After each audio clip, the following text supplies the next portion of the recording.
Assalamualaikum warahmatullahi wabarakatuh. Pak Anwar, apa kabar? Waalaikumsalam warahmatullahi wabarakatuh. Alhamdulillah Bu Rima, kabar baik. Gimana Bu Rima kabarnya?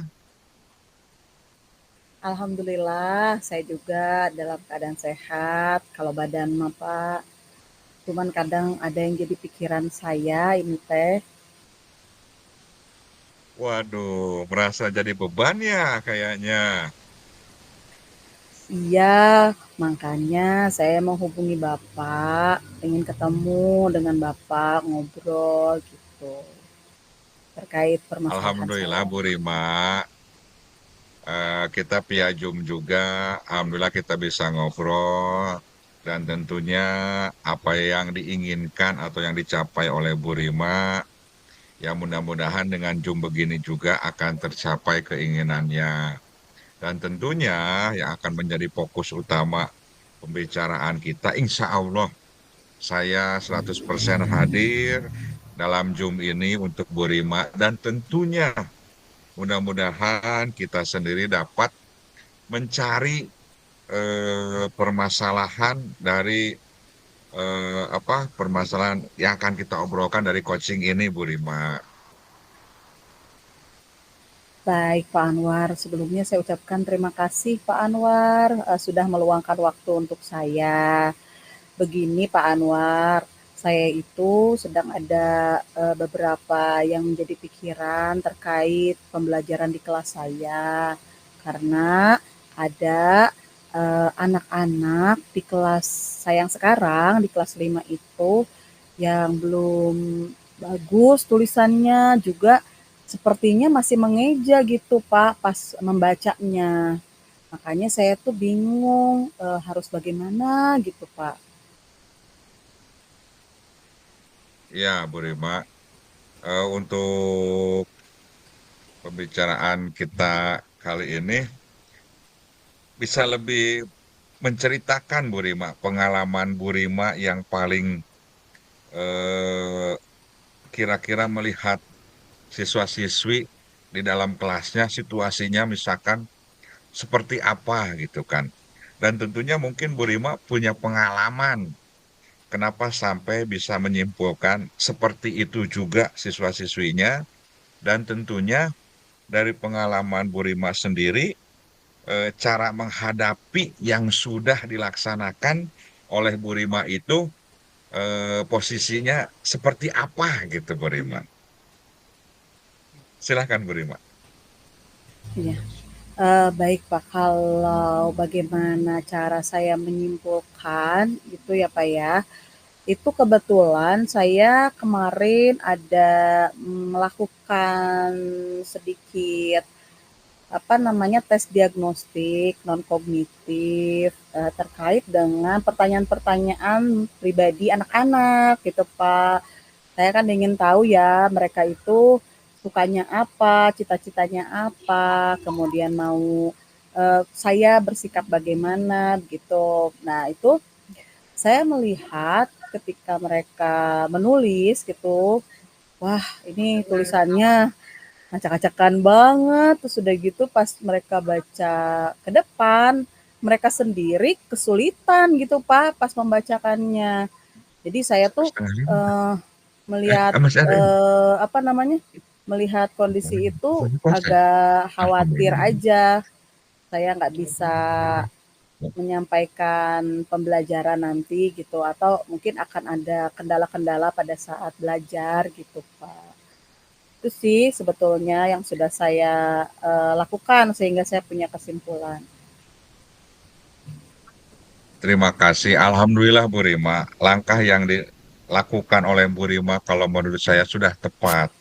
Dan memang harus kita laksanakan ya langkah tersebut. Dan tentunya kalau boleh berbagi sedikit lagi berpengalamannya, kira-kira bisakah menceritakan pengalaman yang paling berkesan setelah Bu Rima menghadapi situasi yang seperti ini Bu Rima, yang paling menonjol ibaratnya. Dan tentunya pelajaran terbesar dari pengalaman tersebut apa yang kira-kira bisa diambil dan tentunya bagaimana pengalaman itu bisa menghadapi ibaratnya solusi ke depannya kira-kira menurut Bu Rima gitu. Itu tuh Pak yang saya lagi pikirin. Gimana ya caranya supaya saya bisa mengajar tapi tetap memperbaiki tulisan anak-anak dan juga membimbing mereka tuh membaca gitu. Saya masih belum tergambarkan gitu Pak kegiatannya. Gitu. Ya, Bu Rima, kalau boleh kita berbagi pengalaman, tentunya ketika ketika kita di lapangan, tentunya ada strategi atau ibarat kata itu cara serta tindakan apa yang akan kita laksanakan. Kalau menurut saya, pertama-tama kita bisa kira-kira untuk mencapai tujuannya seperti apa. Harus ada tujuan yang awalnya dulu gitu kan ya. Itu bukan menjadi pegangan buat kita. Dan tentunya ini sumber daya atau dukungan yang dibutuhkan untuk mencapai tujuan ini. Jangan sampai kita punya tujuan untuk memperbaiki katakanlah catatan ataupun tulisan siswa-siswi kita yang belum baik, tapi tidak didukung atau sumber daya yang kurang memadai tersebut. Dan tentunya ada tolak ukur atau mengukur kemajuan daripada catatan ataupun tulisan siswa-siswi tersebut. Dan tentunya sebagai kita sebagai tenaga pengajar, bagaimana meningkatkan kesadaran diri tersebut? Ya, kita tentunya akan membahas topik ini, bagaimana situasi mempengaruhi pandangan kita terhadap paling utama untuk diri kita sendiri. Pola dan perhatian kita terhadap anak-anak dan bagaimana menjaga perasaan anak-anak tersebut, Bu Rima. Saya yakin Bu Rima di lapangan bisa melewati situasi kondisi ini. Bu Rima sendiri yang bisa melaksanakan strategi ataupun cara-cara tersebut gitu kan. Karena Bu Rima yang mengenal di lapangan siswa-siswinya dari segi jumlah dan sebagainya akan mempengaruhi daripada pola strategi tersebut.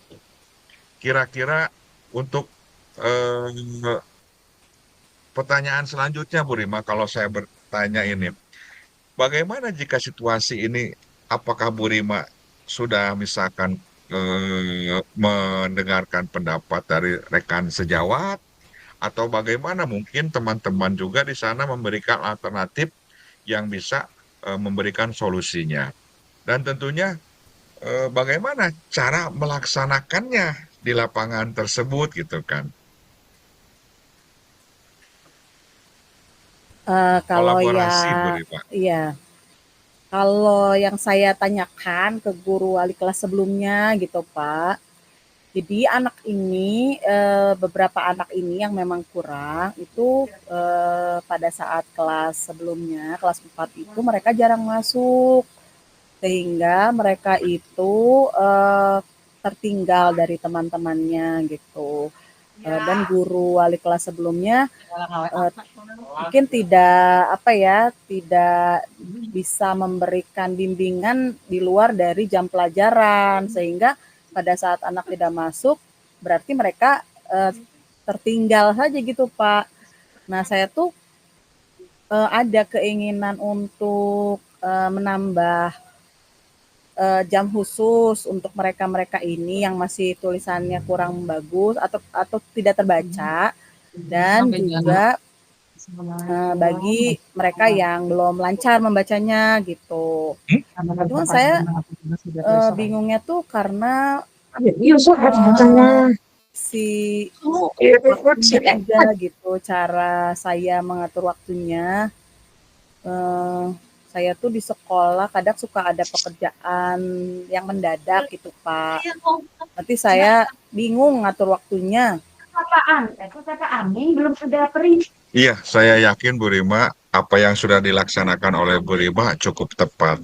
Yang pertama, tentunya perhatikan dulu siswa-siswi kita. Dan tentunya bagaimana memotivasi siswa-siswi kita pada dasarnya untuk melaksanakan apapun itu caranya strategi kita gitu kan. Saya yakin sangat betul Bu Rima sudah berkolaborasi dengan guru sebelumnya, dengan teman-teman sejawat yang ada di sekolah Bu Rima, mengetahui latar belakang kenapa sampai anak ini seperti itu kira-kira Bu Rima.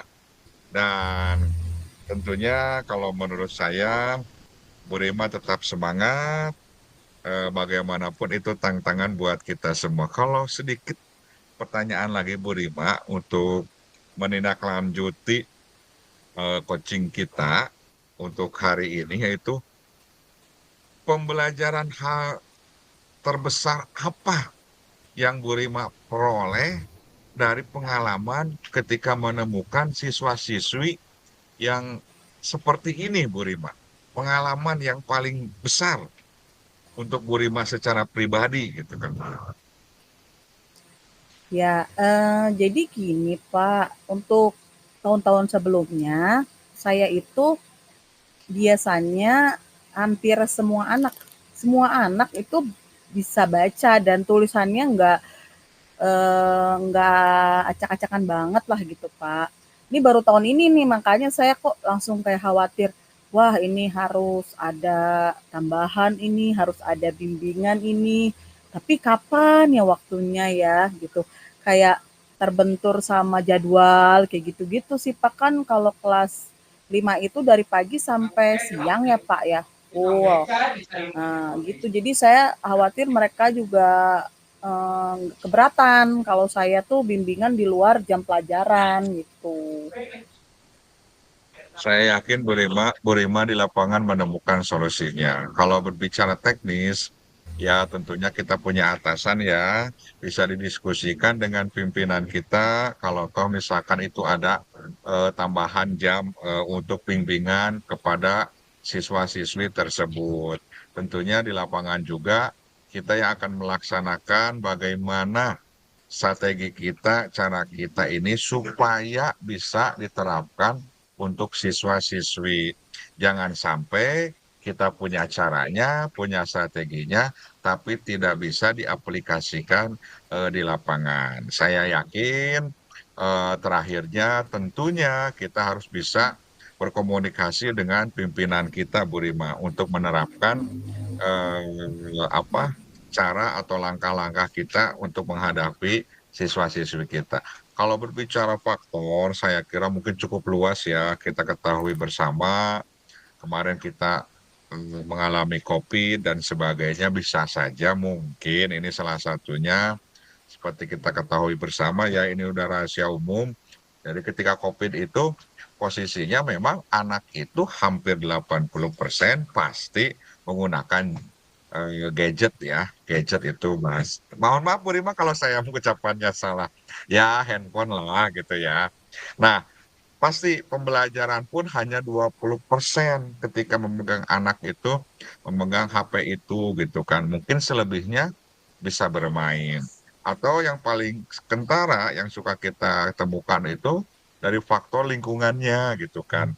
Tentunya ini juga bisa kita ajak diskusi, ngobrol, kita undang orang tua, solusinya akan seperti apa supaya terhadap orang tua, terhadap sekolah, satuan pendidikan yang sedang kita laksanakan ini di lapangan bisa ada komunikasi dan tentunya enak Bu Rima gitu melaksanakannya kita sebagai yang di lapangannya.